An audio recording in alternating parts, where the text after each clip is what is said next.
Cup, arrivée de Sea Explorer Yacht Club de Monaco.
C'était une très belle régate et je suis très reconnaissant, je suis très content que l'ensemble de tous les acteurs a réussi à faire cet événement parce qu'avec le contexte de la crise, ce n'était pas évident qui ça peut partir et tout ça.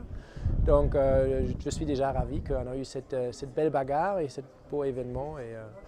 Et pour moi, personnellement, c'était intense et je suis content avec le bateau, confiant et pour le Vendée Globe assez serein que ça va bien se passer. Donc mon hook de grand voile, d'ailleurs il est le même que sur tous les bateaux récents, c'est une pièce monotype. Il a hooké en dessous de sa propre position de riz 1 et j'ai eu pas mal de vent, pas mal de tension sur la voile. Et donc il n'était pas en bonne position, mais sous charge. Et à cet endroit-là, le rail du mât, c'est qu'en alu et pas en titane.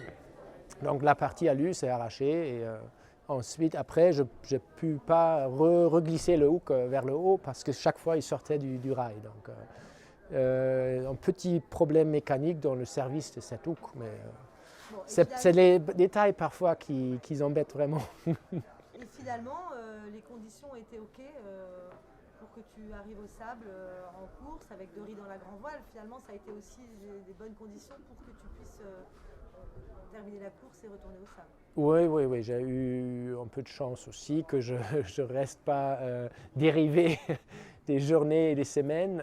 Non, même cette nuit, j'ai pu avancer pas mal avec 2 riz et ma trinquette de portant. Le bateau a bien avancé des fois.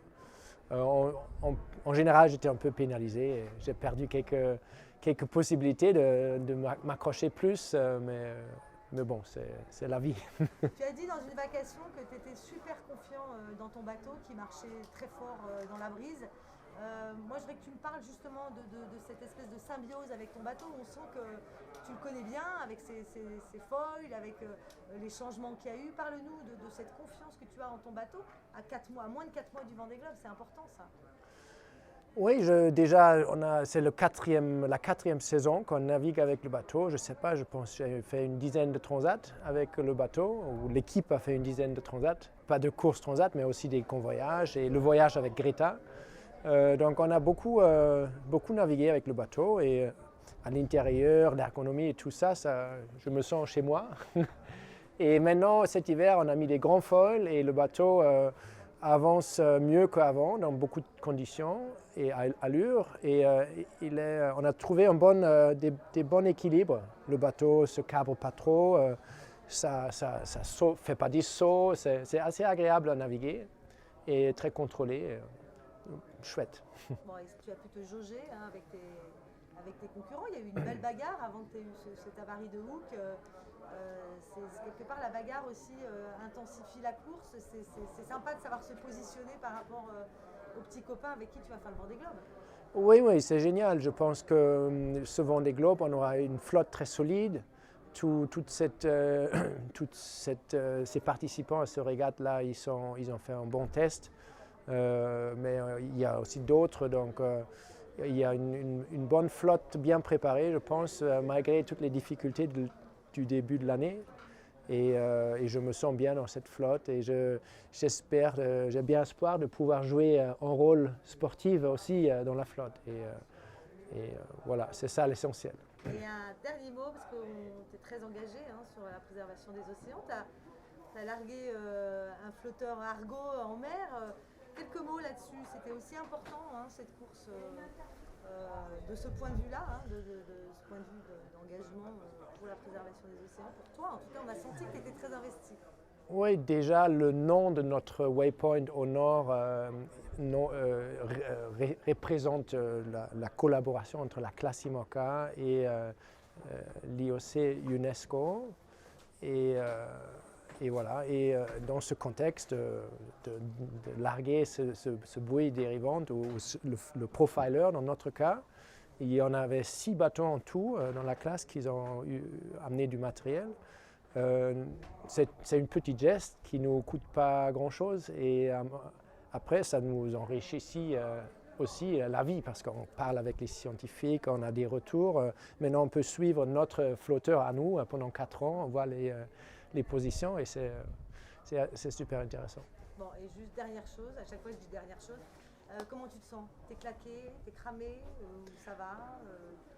De quoi tu as envie maintenant? De manger, de dormir? Non, je suis calme et serein. Un peu frustré quand même, un peu déçu parce qu'on aurait pu faire mieux.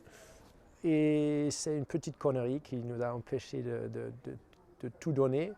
Mais sur tout le reste, je suis très content. Merci Boris.